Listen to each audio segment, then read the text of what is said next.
A key part of any SOAP service is being able to serve a WSDL or Web Service Description Language file or files. These help the consumer understand what the service does and how they can call it. So let's go and take a look and see how we can add serving a WSDL into our new SOAP service.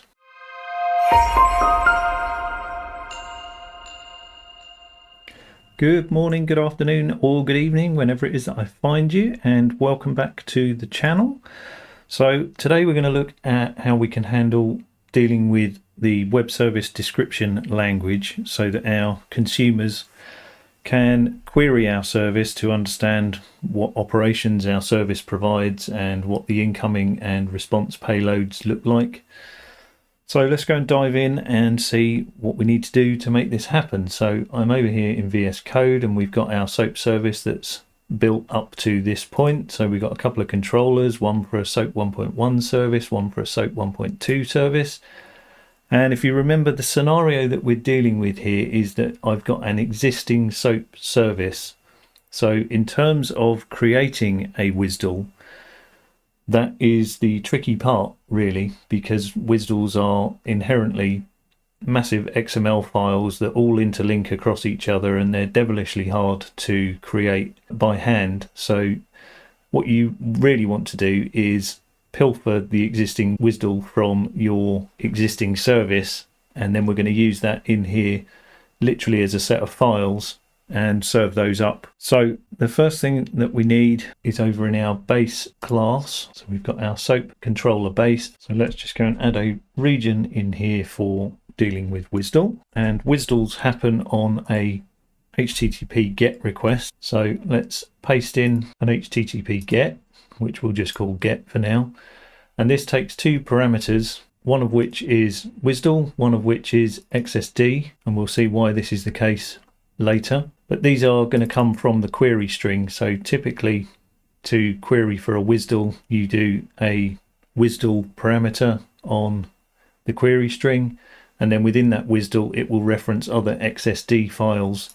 So that's why you get an XSD option as well. So all we're doing in here is getting the name of the controller, and we're passing the name of that controller to a method that we're going to create that tells it whether or not it's serving a WSDL or an XSD. And we're just validating here that if XSD is passed in, then it has to have a value, otherwise it's a bad request. And if it's anything other than a WSDL or an XSD that's passed in, it's also a bad request. So let's go and add this process WSDL file. So process WSDL file, as we said, takes a path, and the path that it's going to take is to a WSDL folder, whether it's serving a WSDL file or an XSD file. So we look first for a virtual folder indicator. So we are passing in a tilde here, so that can then work out using the content root path where the physical folder structure is. So we're going to create, and just to make this clear,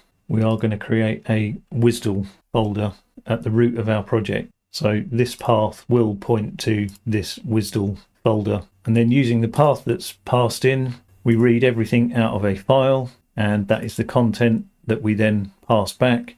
And the last thing that we do is we have to go and fix up some placeholder values. So I've got a placeholder that will be in those files of service URL, and that's replaced with the URL of the current service. So we look at how our service is hosted and get the request scheme, the host and the path, and then we replace service URL with that particular value. This is so that when we serve our WSDL file, if it's got any XSD references in it, subsequent calls can then be made and they will correctly have the correct URL to come back to our service looking for those XSDs. And finally, we need to set the content type, obviously, to text XML, because that's what WSDL files are. So let's save that, and let's jump over to our test file, and just at the bottom here we'll add something that looks like a WSDL call. So as I said, we pass in just as a query string parameter that we are requesting WSDL, and it's a GET request. And let's just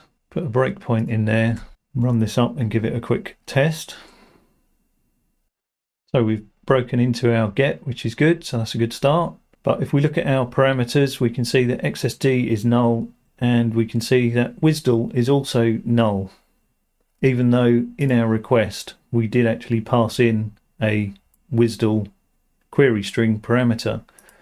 So the problem is here that this is just going to jump through and give us back an invalid request because it's expecting either WSDL or XSD to be supplied. So this is the default MVC binding behavior for query string parameters. So even though we're passing that, because it doesn't have a value, it just sets it to null here. So we need to go and change that. Let's go and create a binders folder in our SOAP folder.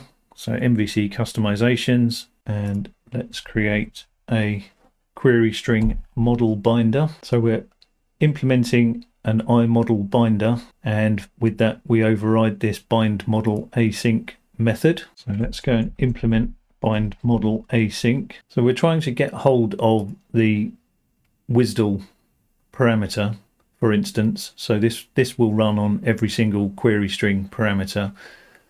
So we try to get hold of the WSDL parameter. If it doesn't exist, then we just set it to null as it's doing already. If it does exist, we then check if the value that it's got is null or empty. And if that's the case, rather than returning null, which is what it's doing at the moment, we set it to a string.empty. So we'll get an empty WSDL parameter, and if the raw value is a string, then we obviously bind that raw value back, and if it's not any of those scenarios, then we create an error. So that's our binder. So now we need to go and wire that into the MVC framework. So in the same file, for ease of reference, we can create a binder provider, and in here we just say any query string parameters that are of type string will use our binder. And then over in program CS, where we're doing our MVC bits and pieces, we can add in here some options, and we say that we are inserting that new binder provider into the model binder providers collection. Okay, so let's give that another run, and this time WSDL is set correctly to an empty string, and XSD is null as we would expect. So now this time WSDL is not null, so we will go in and try to actually find that particular WSDL file. We're trying to find WSDL service 1 WSDL.xml, which of course at the moment isn't going to exist. So it creates us a path through to our folder, and this will throw a not found, which for now we're going to return a 500 error, but this should eventually return, as we've said, a SOAP fault at this point. For all of these errors, it shouldn't just be returning an HTTP 500, but that's what it's going to do for now. So over here we get a WSDL directory not found and an HTTP 500. We obviously don't want an HTTP 500, so let's go back over to our WSDL folder that we created, and let's create a service 1 folder in there, and then in there let's create a WSDL.xml. So this is my WSDL. I've got my target namespace set to the namespace that I was using in, if I come back over here, in my example XML requests, and I've got some operations in here of get weather forecast. So a single operation that takes a get weather forecast as the input, and a get weather forecast response comes back. And you'll see here, here's my placeholder here and here of service URL. So these will get replaced when I actually process this file with the end URL where my service is actually running, and we'll see that in a minute. So just to finish this off, you'll see here that we've got service URL, and it's calling with WSDL set to WSDL 0. So it's going to look for a file called WSDL 0. So let's go and create said file in said folder.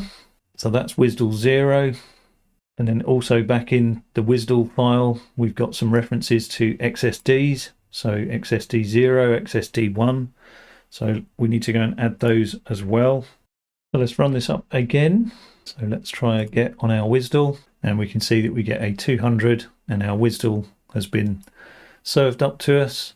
And let's just go and check. We can see that the location has been correctly replaced with our current service and port. So I can follow that link, which will ironically open it in a browser, but there we go. And we can see that that file opens. And then if we test an XSD as well, I get the XSD. So all of our files are correctly now being served from our service with all the correct URLs in them. So just going and looking at the service down the bottom, we can see that our service location is localhost 5175 service 1.